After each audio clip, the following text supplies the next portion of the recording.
All right, good morning, everyone. Welcome to everyone in the session today. Today is GradChat Academic Support from GSA. My name is Tivik Lasuma. I'm the GM for Project Management and Student Engagement. And I'm here today to talk about academic support and in relation to, more specifically, in relation to our grad researchers. So welcome to everyone on the call. I'd first like to take this opportunity to acknowledge the land of the Wurundjeri people of the Kulin Nation that we meet on virtually here. We pay our respects to the elders, past and present, and recognise their strength, resilience, and the capacity of the Aboriginal and Torres Strait people in this land. So again, welcome everybody. We run these sessions every Thursday at 10 a.m.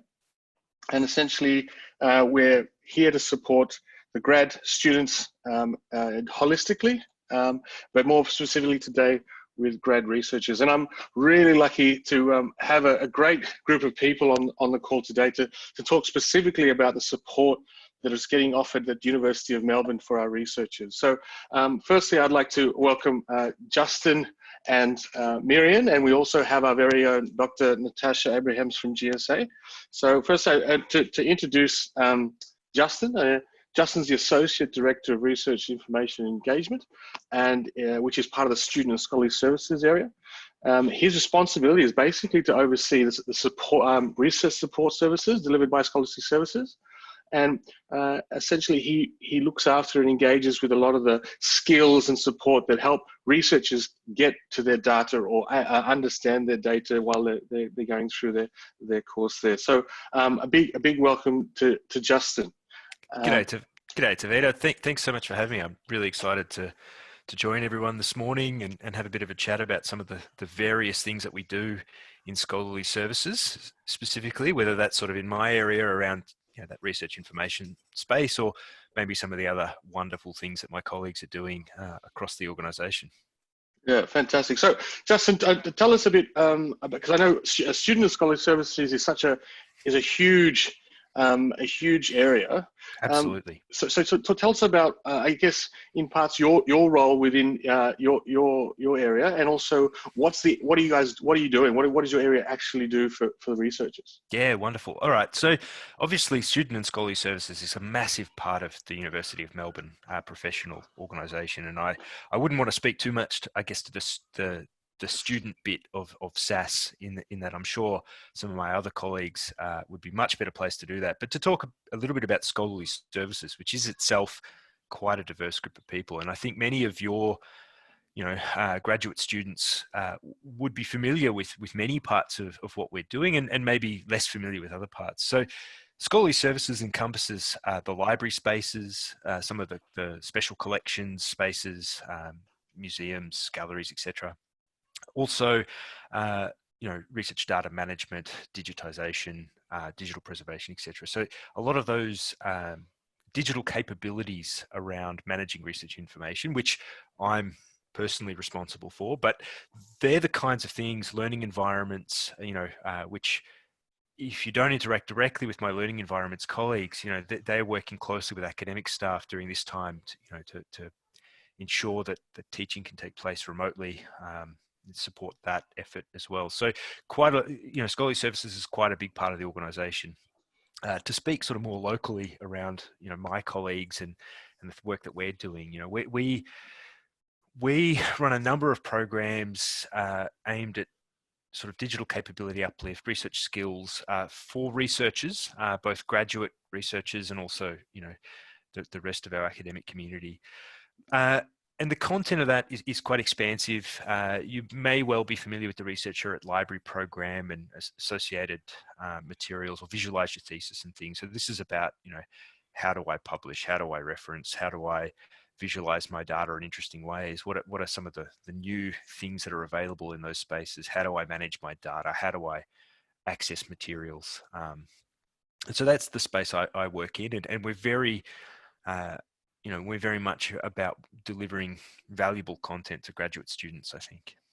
Yeah, fantastic. Look, thanks, Justin. I mean, it just shows, I guess, the depth of what is on offer and who's available to support our graduate researchers. And I think part of these calls is recognizing the situation that's going on right now, and that a lot of us are at home or in different places to be able to continue working or get through the new normalcy. But I think these sessions are designed to maybe sort of signpost our students to the places where they probably didn't realize it was available to them, and sort of give them the opportunity to say, look, there is still opportunity if you want it to get support. And I think that's one of the key messages that we're putting through these calls. Yeah, and look, if I could add to that, you know, I will share with you some slides that have a whole range of links to some of the online materials. And I think for us, you know, right now isn't normal. Right now is not business as usual. I think the message that I'd say is it may not be quite as usual, but we are open for business, and we are really working to deliver library services online. You know, making consultations. You know, what used to be a one-on-one conversation with a library staff member, that's still available. It's obviously just digitally mediated. We're working on you know, getting that content available, you know, making the materials as discoverable as possible. Obviously there are some challenges and barriers around access to physical spaces, but we are trying to as much as possible provide the same kinds of services, and where we can do it even better, we're looking at doing that. And I think the key thing for us is, if there are things that you need as a graduate student that you can't get from us in Scholarly Services, please let us know about that.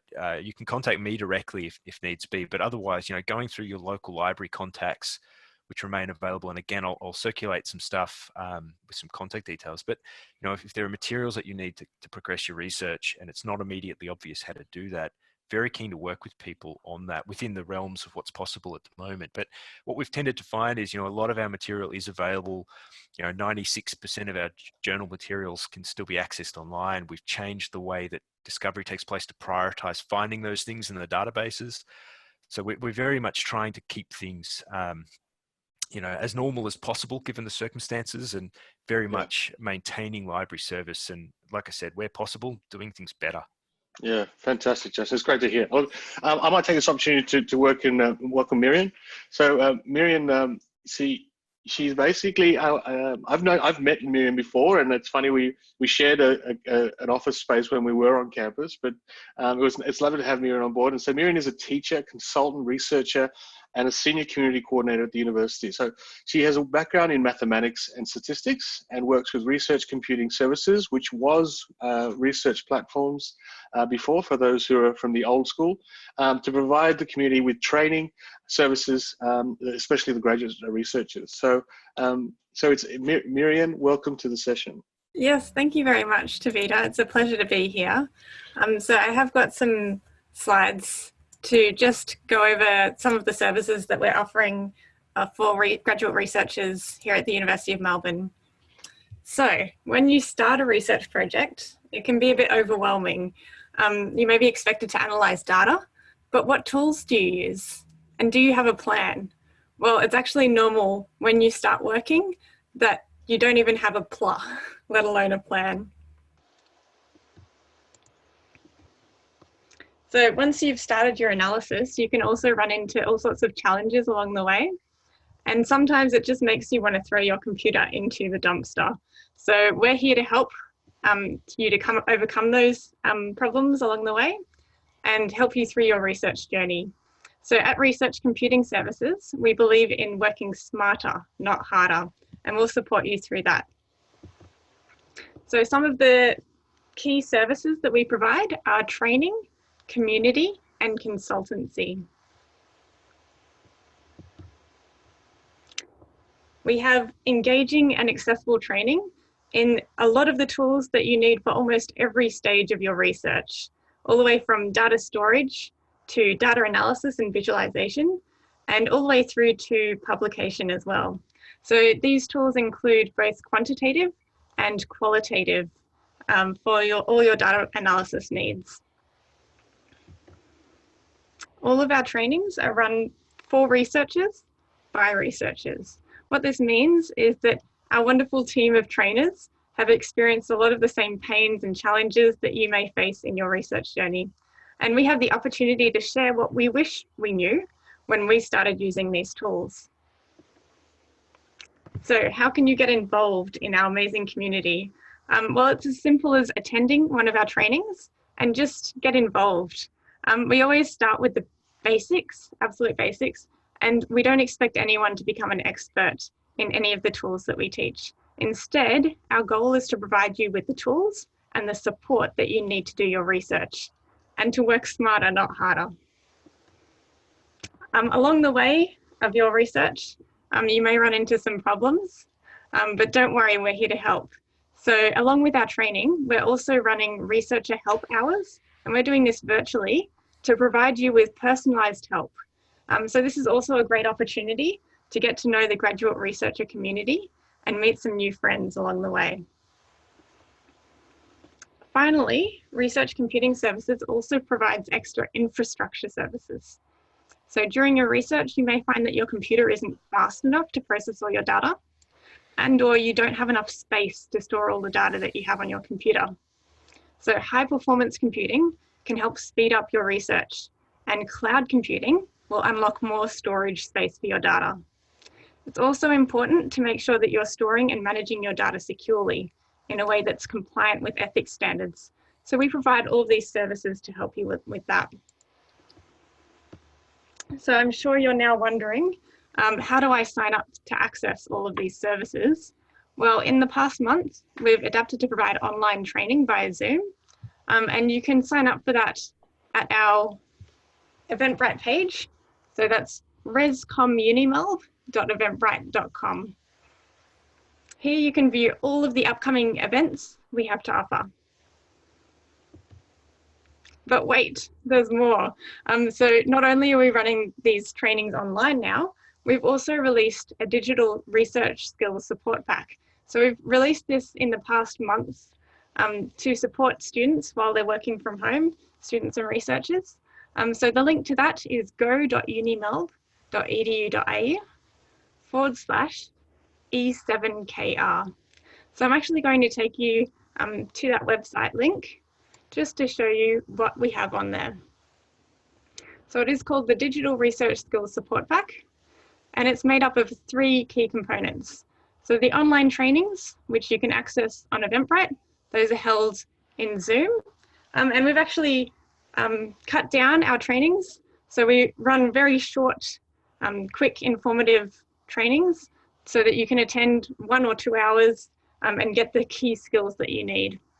We've also now got self-paced tutorials online, so you can work through at your own pace and access the specific skills that you need as well. And finally, we've got some really short, fun videos which give an insight into the digital tools that we teach. So that's a really fun, great resource to access. So be sure to check out this link to access some of these services. So that's go.unimelb.edu.au/E7KR. I should also mention that our main website here is go.unimelb.edu.au/AOP6. So this is where you can find all of the links to our infrastructure resources and support, the training and community as well as our digital support pack. We're also very active on both Twitter and Instagram. So if you're the sort of person to use social media, please do connect with us. And that's all I wanted to say today. So thank you very much for listening to my presentation. And I hope that you're able to use our services and find them valuable in your research journey.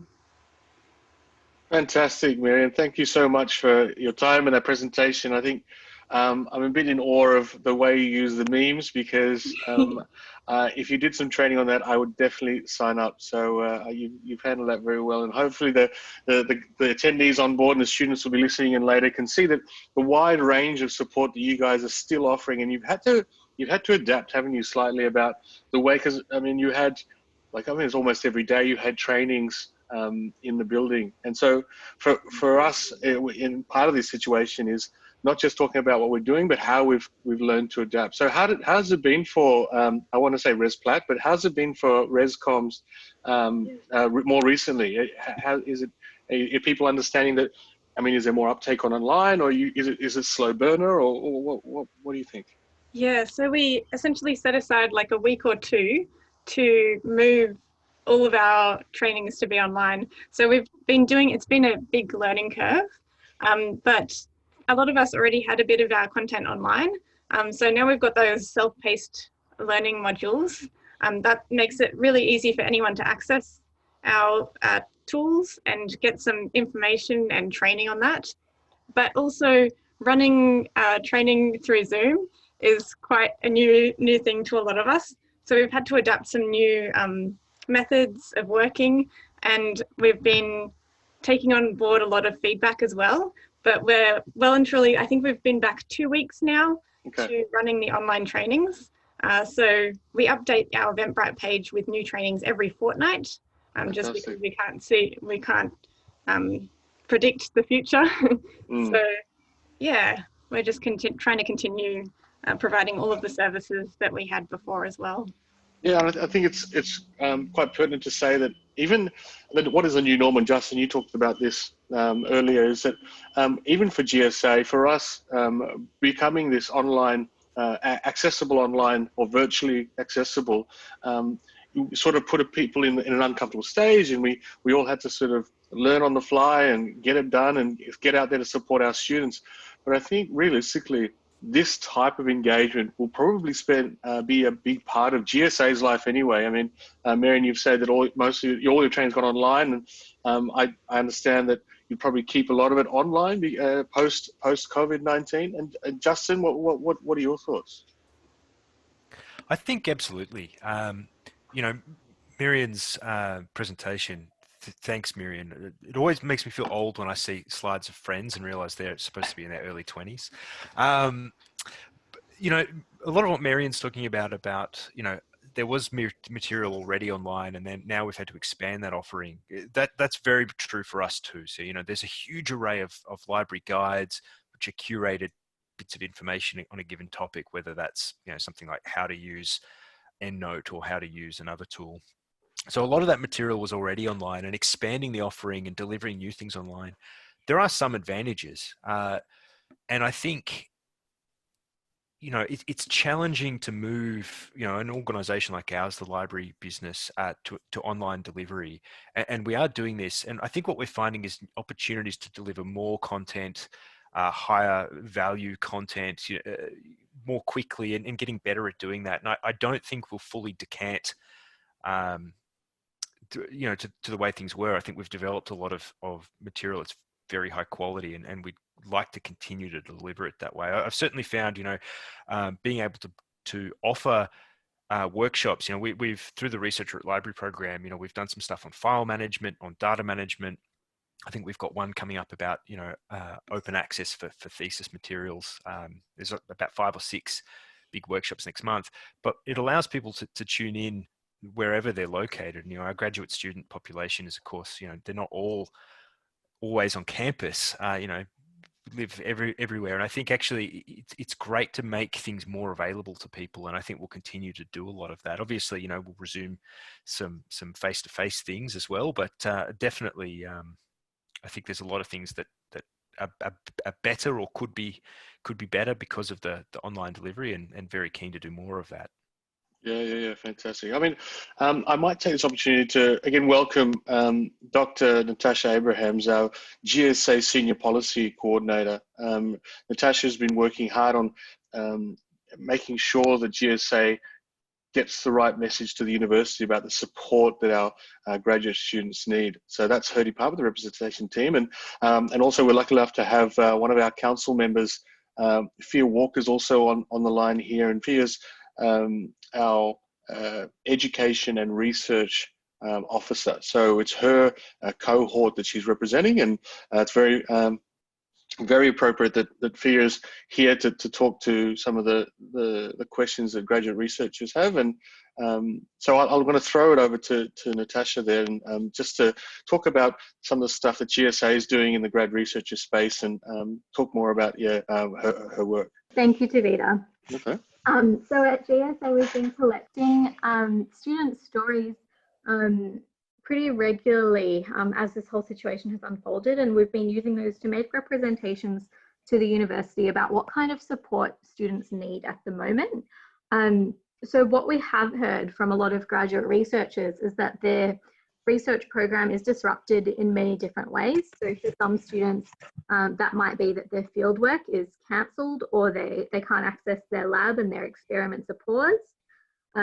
Maybe they had travel planned that they can no longer do. Maybe they have extra caring responsibilities because their kids have been sent home from school. And a lot of graduate researchers as well are experiencing heightened anxiety and distress as a result of the current situation, and fears about what might happen. So while all of these situations are very different and there's a lot of diversity in our cohort, we do understand that the best way to get everyone through to completion is for graduate researchers to be offered that support to take a little longer if they need, and for those who are experiencing financial distress to have some financial support where it's necessary. So I'm really pleased that we've heard from so many students, and that's helped us speak to Chancellery about what students need, and we've been getting some really good supports in place for students. So I just wanted to go through what's currently available and what we're expecting soon. So for students who require financial support, the university has expanded eligibility to their emergency support fund to graduate researchers that don't have stipends. So that fund can be used for students to set up a study space at home. So if you don't have a desk or a computer or internet, you can apply for funding to get that all set up so you can maintain some kind of productivity from home. Students who have lost employment as a result of the coronavirus crisis and can no longer meet their basic responsibilities like rent, bills, food, can also apply for funding through that emergency support fund through the university. So we do really encourage, if you are in a situation where you need that extra support, do apply for that funding, if that's what's going to get you through.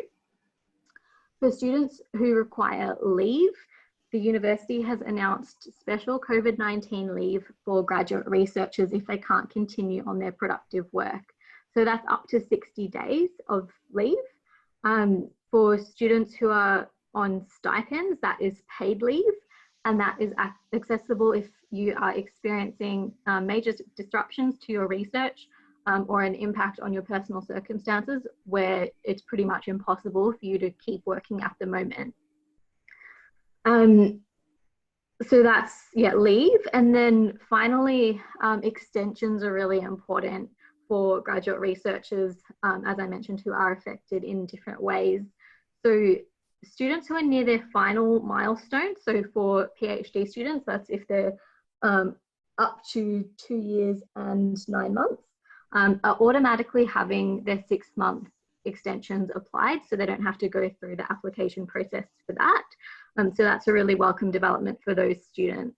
For everyone else, the university is currently working out what the best system is. So while there isn't yet an announcement on what extensions will be available, we are expecting that there will be an announcement in the coming weeks. And we understand the university is currently working out how best for students to record disruptions to their candidature at this time. And the advice for students right now is, if you think you will require an extension because of current circumstances, to document the impact on your research and to do this in consultation with your supervisor. So then later you do have that evidence available if you do need to apply it for an extension. So we are expecting to hear a bit more from the university over the coming weeks. Fantastic. So thank you, Natasha. It's to showcase all the support the university's put in place now, and I think some of this has been through the support of GSA, hasn't it? Absolutely, yeah. So we've been putting forward those student stories each week so that the university is aware of how students are being affected, and that has been able to get us not just some support for graduate researchers, but also for coursework students. So we put forward about a month ago that there should be, that students' grades for this semester shouldn't drag down their average. And the university has brought in a modified version of that policy recently. So we've had some really great wins. Fantastic. So yeah, I mean, just to reiterate that anyone on the call or listening later on is that our representation team does strive and work hard to do the best for graduate students at the University of Melbourne. And the best way to be heard is to channel it through us.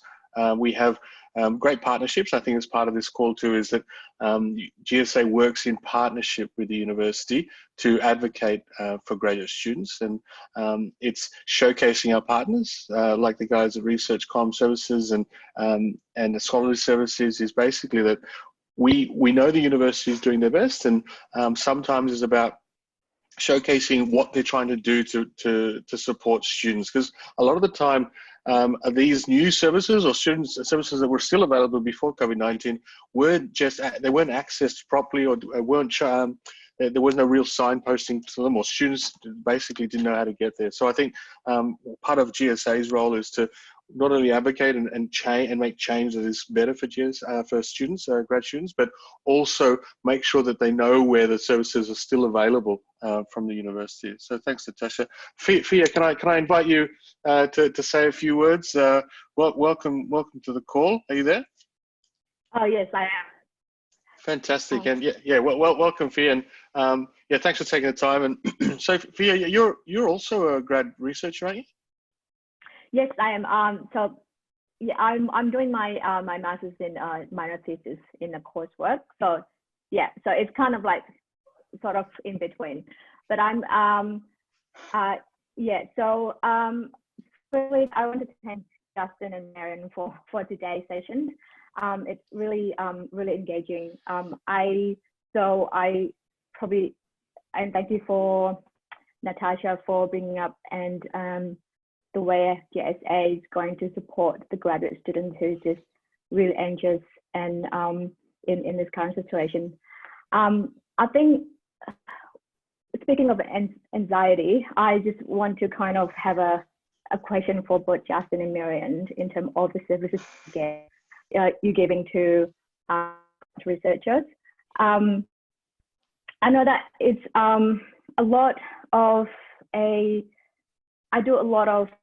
we are doing a lot of digital softwares and always kind of analyze our data. And I'm using NP4 and that's fine. And in my experience, I think Meirian, your research community has been helping me a lot with the training online, and a lot of good resources that I can use that is very friendly users, kind of a manual guide on that. But I was just wondering, for softwares that is just so complicated to use, that the needs for graduate researchers to access it, or even to kind of getting some sort of a lot more insight into how to use it, and how are you going to kind of improve your services to be able to reach out to the students, and to make sure that it's kind of like easier for them to access. Is there any, like, what sort of services that you have to kind of cope or to improve your service? That's all. Over to you. Thank you, Fia. I'm really glad to hear that you've been finding our services useful. So we have moved a lot of our training to be online, or all of our training to be online, sorry. But one of the things that our community is about, or Research Computing Services is about, is we're heavily focused on community as well. And so that has been difficult moving online because we don't have that face-to-face interaction as much anymore. So you mentioned that you might be using some more complicated software or have some difficulty getting the digital skills that you need to work on your research or other projects that you're completing at the moment. So we do have the training, but if there is anything beyond that you would like help with, then that's where we're running some researcher help hours. So they're basically open sessions where anyone can come along and ask questions specific to what their research is about or what they're trying to achieve with their digital tool or whatever it may be. We do have a list of tools that we offer at the moment, but we're always interested in hearing if there's anything missing on our list. So you can contact us and let us know if there's a specific tool, and if there's enough interest from other researchers at the university, then that's where we'll consider adding another training or tool to our list of offerings as well. Does that help answer your question, Via? Yes, it is. I think I'm sure both of you have already like thinking of how to sort of like to improve it and then to kind of adapt to these current situations, and you know, in your very innovative ways. I think might be that I find it probably is it in terms of communicating that this is the services that you have. Yeah. How do you do that? So Sophia, if I can add, you know, to Vita's point earlier, you know, this is one of the ways in which we're really keen, I guess, to partner with organisations like the Graduate Student Association. The fact is I think communicating the service offerings in places like Scholarly Services is difficult, and some of the services that I think are excellent, you know, they might be undersubscribed, and maybe that's because they're hard to find, or maybe, you know, there's improvements we can make to make them even better aligned to what you need. I certainly, you know, I would invite people to provide feedback to us about, you know what, this is the kind of thing we need more of. We've developed some websites, and I will circulate to Vita for wider audiences. But we've developed some stuff, some pages about how to access some of these new digital materials, some of which, you know, are not new themselves, but this is an opportunity to try and clarify how to access and how to find those things. So, you know, new and updated LibGuides, some of the software that's available, to add to some of the things Meirian was talking about. You know, we've also expanded some of the licenses in some situations, you know, to make them a little bit more usable. In terms of physical materials, you know, obviously, as many of your students will be well aware, we've, you know, changed the things around the borrowing. So people who had materials, you know, those borrowing arrangements, those loans have been extended automatically, you know, to keep people able to use those things, and so on. So, you know, we are doing a number of things to try and increase access, but that question of how do I make it more visible, we have developed some websites. I'll circulate links to those. We've changed the way some of the discovery tools work, so that they're going to show you some of the online materials first, rather than, you know, stuff that might be harder to access.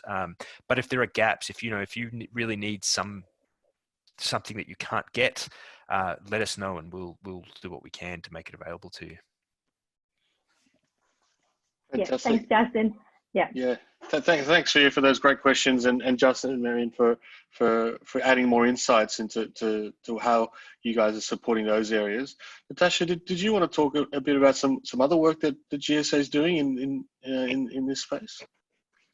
Yeah, so I'd love to talk about the Student Resilience Project. So this is something that we've been working on for a little while. So FIA is very heavily involved in this as well. So GSA Council decided to look into student resilience, and I might let FIA explain that bit, and I'll just explain what we're doing next. So we'll be conducting a survey about how students access the services that are beneficial to their well-being, so support services within the university, as well as their general feeling of connectedness to the campus community. And I think that will give us a good idea of how current services are supporting students' well-being and where improvements need to be made. So that will help us make recommendations to the university, as well as evaluate GSA's own offerings of what we do to support student well-being. So currently that is currently sitting with the ethics committee. So once we get the all clear on that, we'll be launching that survey online. So that's something that to keep an eye out for, and I encourage as many students as possible to fill in that survey so we can get some really good data and results on that. I might just let Fia explain kind of the story of how this came about. Fantastic. Fia? I think you're on mute there, Fia. Yep. Okay, great. Yes. Thanks, Natasha. So basically, the initial idea of this graduate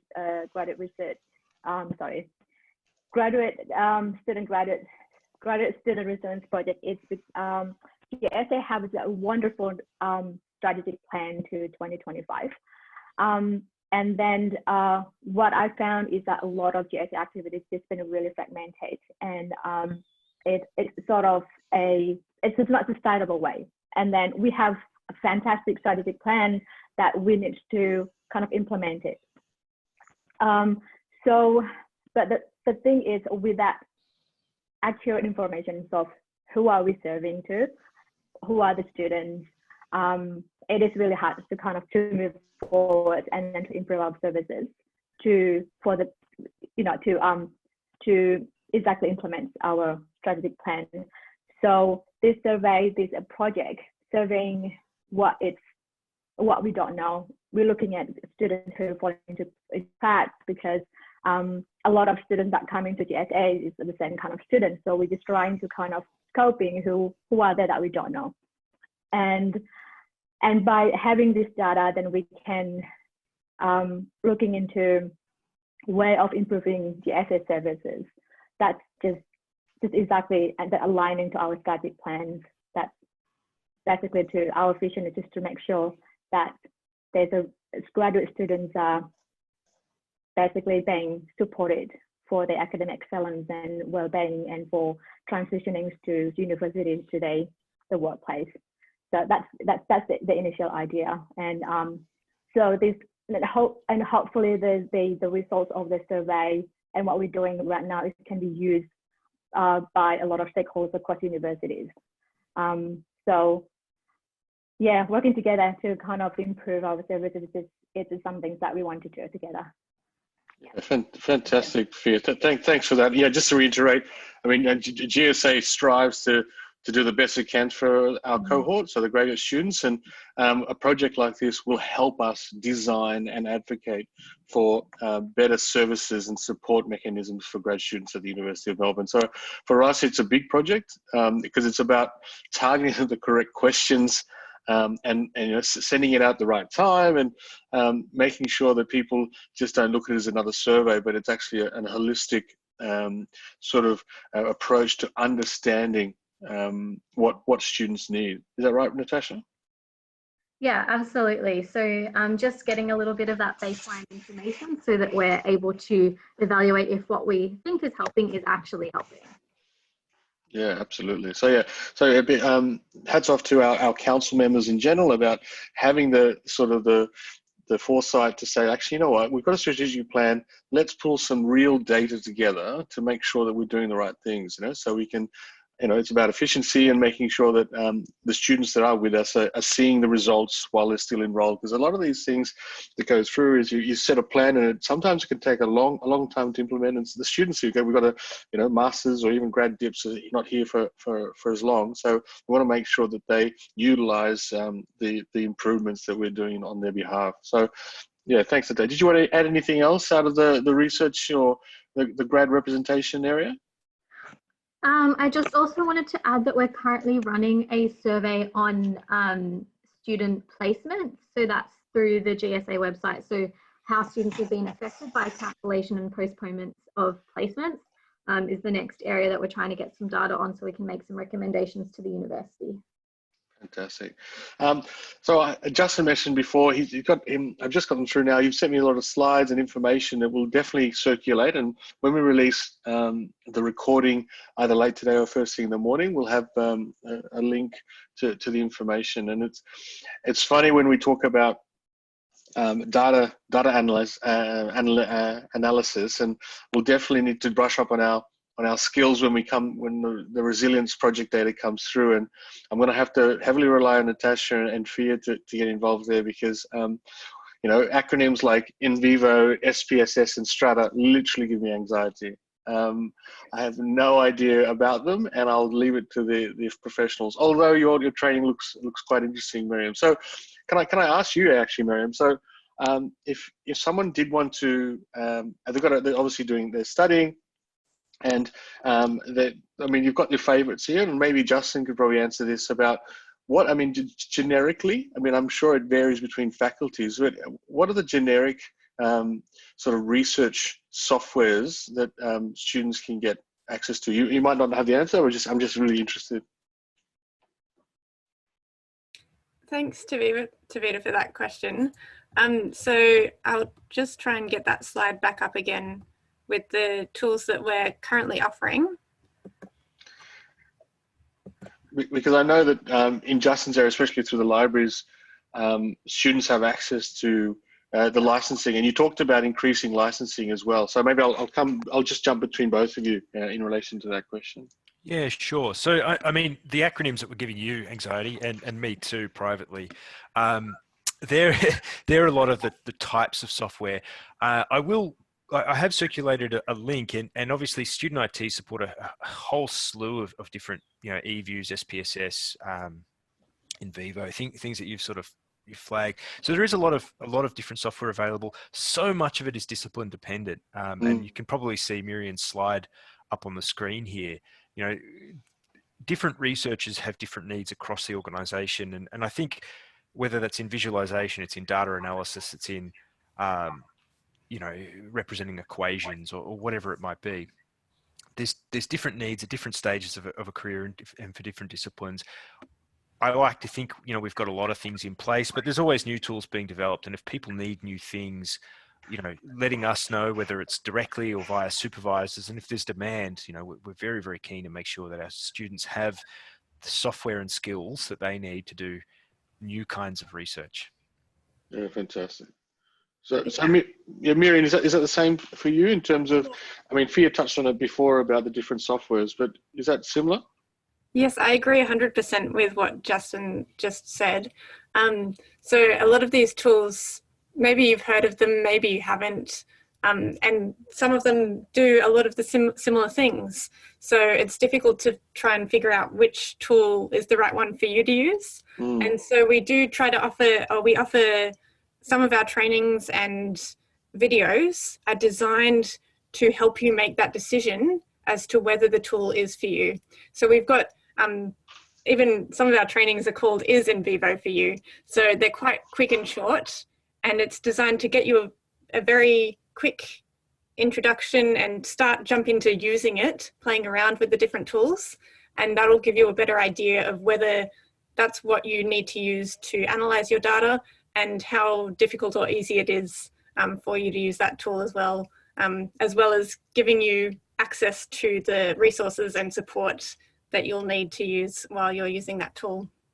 Yeah, because I think some of the thoughts that I have is, I mean, I only did a dissertation when I did my master's, so I can't actually can't complain. But when you're doing the data analysis, it's almost sometimes I've spoken to students in the past is that they start with a software, and because they didn't do that sort of background check and making sure that it's going to give them the results they need to, to do the analysis they want, and they almost get stuck with a particular software. And I think when they look back and go, actually, I've just seen that there was a different software available that would probably given me a better outcome for my research. And I think that definitely helps about it's almost a shop around at the start, isn't it?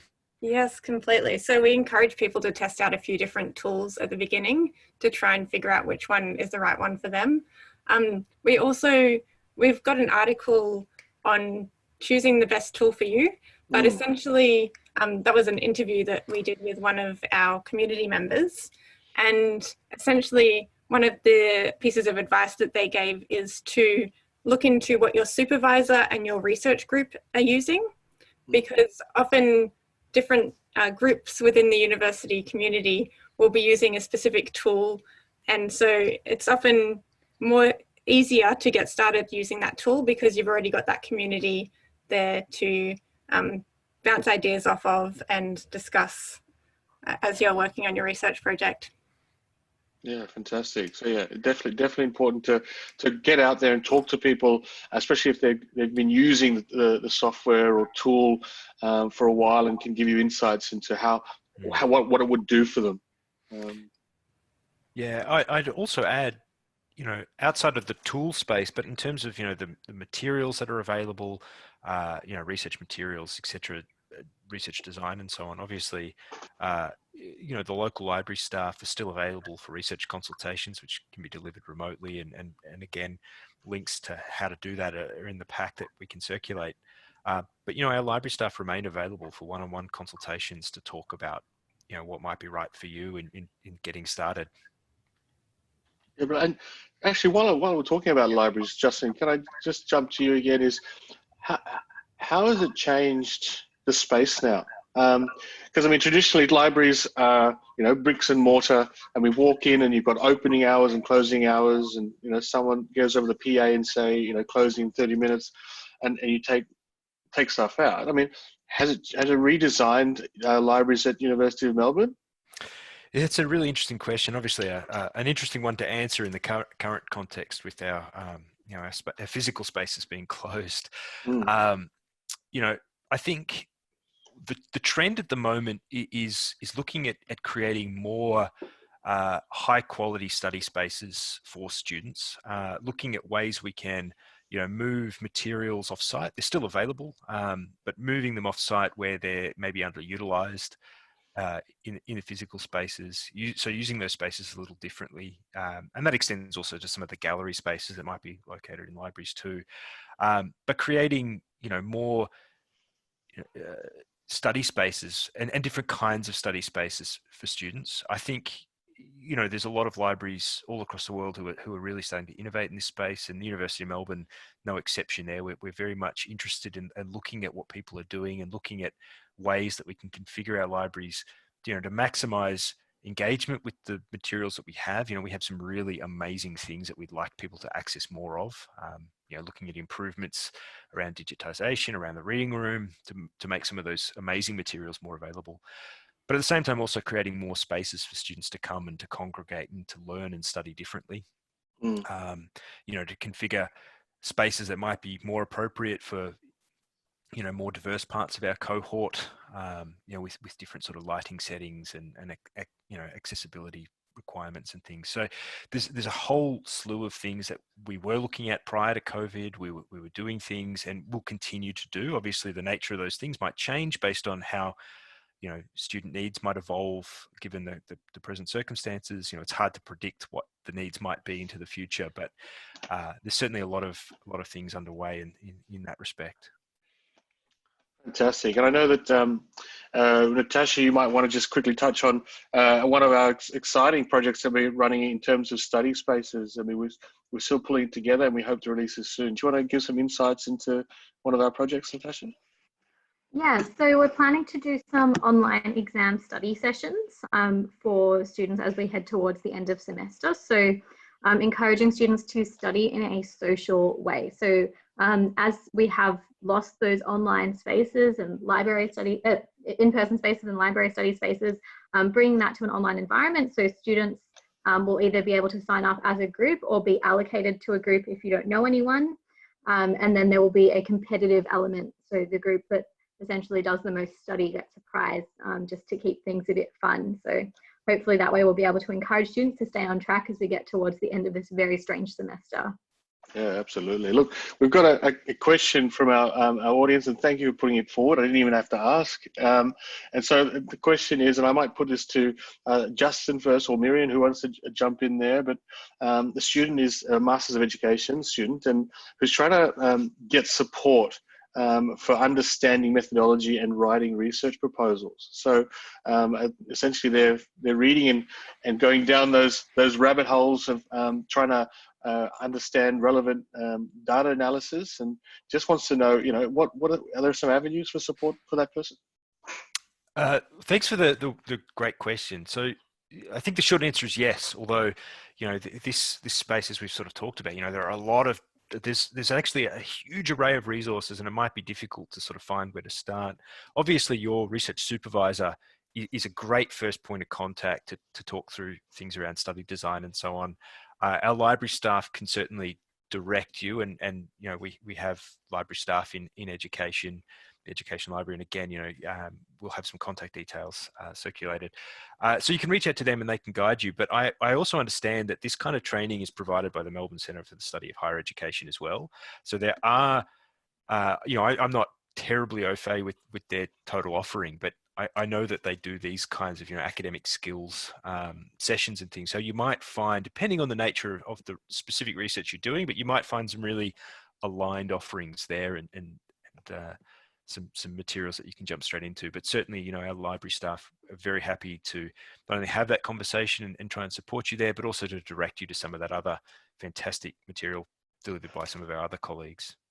Yeah, fantastic. Yeah, exactly. I think last week we had Guido Ernst from Academic Skills on the call, and he talked about some of the different offerings that they're offering for grad students, especially researchers, just in this type. So writing research proposals and that sort of stuff. So if you have an opportunity to, there's the recordings online through GSA. Otherwise, as Justin said, we'll send some links after the call to provide that support, just to be able to get you to the right place. And Fia, did you have any comments there?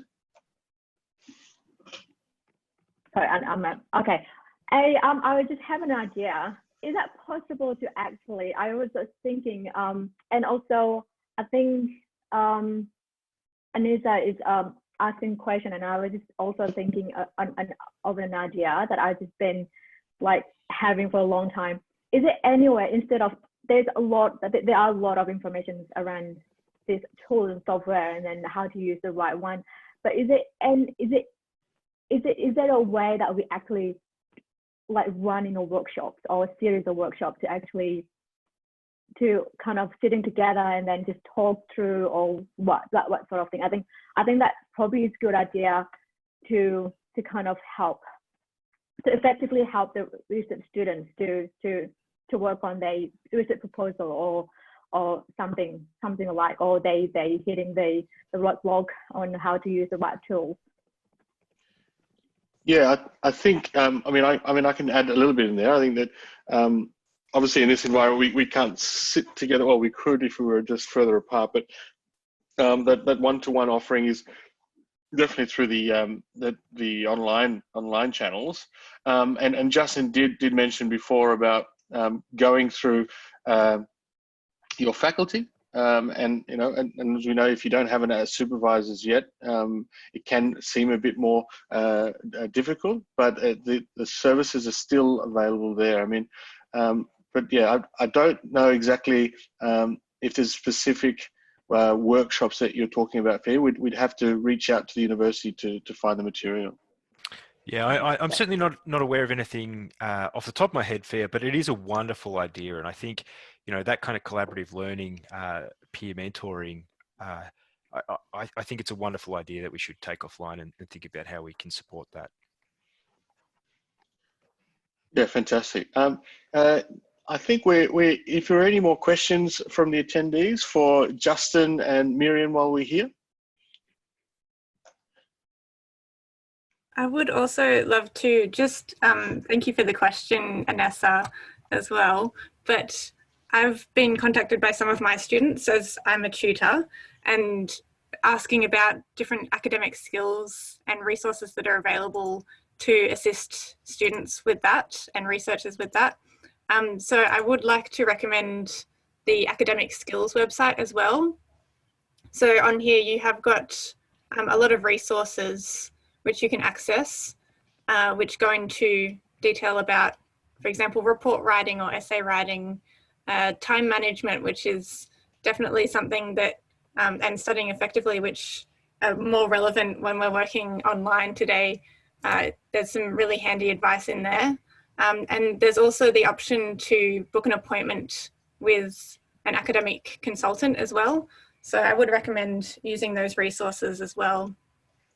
Thanks for that, Mary. Feel free to copy and paste the link into the chat, the chat function, so that our attendee can jump straight on even while she's on the call. But yeah, look, if if there's anything else that we're probably closing the session out now, and if there's any other final comments that I can invite each of you to talk to, you're welcome now. So Natasha, did you have any final comments from GSA's stance? Just that any students that are experiencing issues that they'd like to report to us, that they'd want us to advocate on, please get in contact. We'll either be able to make representations to the university or point you in the right direction for what resources are available to you. Thanks, Natasha. Fia, did you have any final things to say, or while we close this session out? No, I don't, but I'm looking forward to the links, and I'm happy to share it on the grad group Facebook page for them to share them with them. Incredible. Thanks, Fia. Miriam, did you have anything to close out with? I'll also share the links for Research Computing Services, but I do hope that this session has been useful for everyone who's tuned in, either whether they're listening live or watching the recording later, and hopefully we'll be able to connect with you and help support you as well during this time. Great. Thanks, Meirian. And Justin, any final words from you? Just to say thanks very much for inviting me along today. It was wonderful to talk to you all and hear about some other great things happening both at the GSA and in Research Computing Services. A quick plug: we've got the Visualize Your Thesis competition coming up. Learn some new skills about visualizing your thesis content. Maybe win some prizes. Participate. The details will circulate as well. Some really fantastic, some of Meirian's colleagues have been previous winners and things as well. And really the last thing I'd say is, it's really, really valuable to hear from students via the GSA in particular about what they need and what they're finding difficult. We're really keen, at the end of the day, our core business is supporting our students, supporting our researchers. That's why we do what we do. And, if we can do things better, if there's things that you really value, colleagues who are doing a great job, we'd love to hear about all that sort of stuff. Yeah, fantastic, Justin. Yeah, just to reiterate that GSA's role is essentially to look after our students and make sure that they get the best opportunity that they can while they're studying at University of Melbourne. And part of that is, we've got a 1-800 number. So 1-800 GSA help is set up to facilitate any queries that students have, whether it be a personal circumstance or a general query or anything. We would be able to redirect and help facilitate any inquiries through that line. We're also available on info@gsa.unimel.edu.au.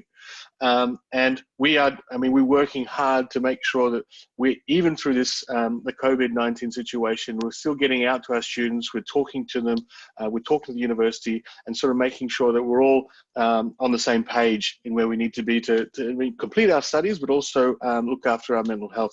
So a big thank you to all our panelists today. It's been great to have you on board, and I guess with GSA we're running these sessions Monday to Thursday at 10 o'clock. There's always something going on online for us, and in the background the student engagement team at GSA are also pulling together some social events, and so we've got cute things like playlists that are going out midweek, workouts, some cooking classes coming on board soon, some trivia and some other fun things to help you sort of remind yourself that you need to look after yourself as well as your studies and others and people you care for. So from GSA, a big thank you for those that have been on the call and those listening, and we hope to hear from you and see you soon. Thank you very much. Thank you, Tavita.